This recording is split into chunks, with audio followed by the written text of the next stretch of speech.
Entre hier et aujourd'hui, les choses changent d'un état à l'autre. Hier, la ville touristique marocaine de Marrakech était pleine de ces monuments antiques qui a attiré les touristes du monde entier dans un état de fierté, de joie, de plaisir et de commerce en plein essor.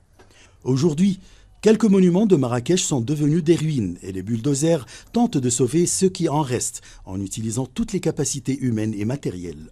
À Marrakech, il y avait plusieurs dégâts touchant les murailles, les minarets, même maintenant on parle de certains dégâts concernant les minarets de Koutoubia, l'effondrement de Madrasa Tinmel. Donc il y a aussi quelques bâtiments, vieux madrasa qui ont été touchés au niveau de l'ancien Médina de Marrakech. Et je pense que cette situation interpelle une intervention rapide et engagée. Tout d'abord du gouvernement marocain qui a montré sa volonté pour inclure la restauration des monuments dans son programme et sa stratégie de la restauration que ce soit des monuments, que ce soit des bâtiments ruinés à cause du tremblement de terre. Mais aussi on parle d'un certain engagement de plusieurs organismes au niveau international, notamment l'UNESCO. Une mission d'experts de l'UNESCO s'est rendue à Marrakech quelques heures après le tremblement de terre afin d'inventorier les dégâts dans la Médina.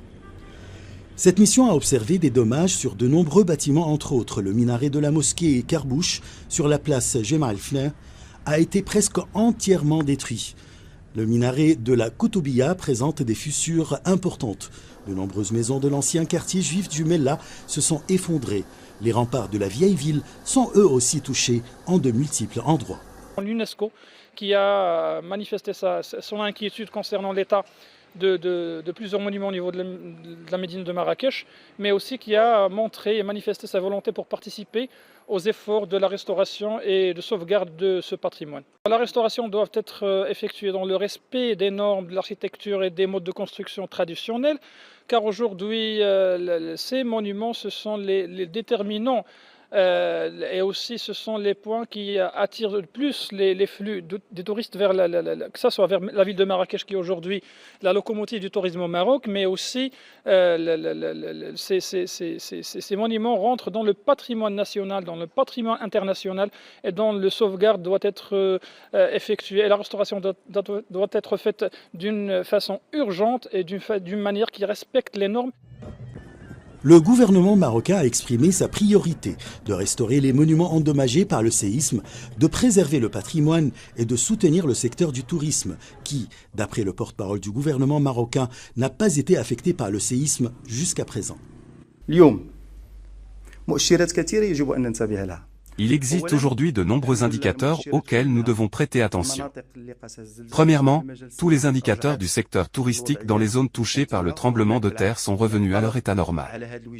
La demande pour visiter ces régions est encore plus forte. Le gouvernement fait un excellent travail pour suivre le secteur du tourisme car nous pensons qu'il apporte une contribution significative au produit intérieur brut et nous pensons qu'il offre de nombreuses opportunités d'emploi et nous pensons que le soutien que le gouvernement a accordé au secteur du transport aérien a également un impact positif sur l'économie nationale.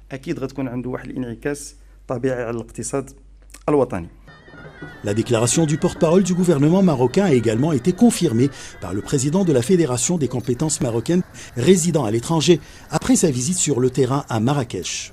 J'étais sur place, les gens malgré le séisme, les gens sont toujours très accueillants. On a rencontré beaucoup de touristes et c'est là l'importance du tourisme actuellement, maintenant en ce moment, ce qu'on appelle un tourisme solidaire. Un tourisme humanitaire. Les gens, ils doivent aller voir. D'ailleurs, on a rencontré aussi plein de touristes à Marrakech, à Jemaa el-Fna, dans des hôtels, etc. Les gens continuent à tourner. Donc, les gens continuent à partir là-bas. Les gens, ils sont toujours accueillants. L'UNESCO a affirmé qu'elle soutiendrait les autorités marocaines à hauteur des besoins qui seront exprimés, qu'il s'agisse d'inventorier les dégâts dans les domaines du patrimoine et de l'éducation, de mettre les bâtiments en sécurité ou encore de préparer la reconstruction. Achraf Massoud pour CGT1 français.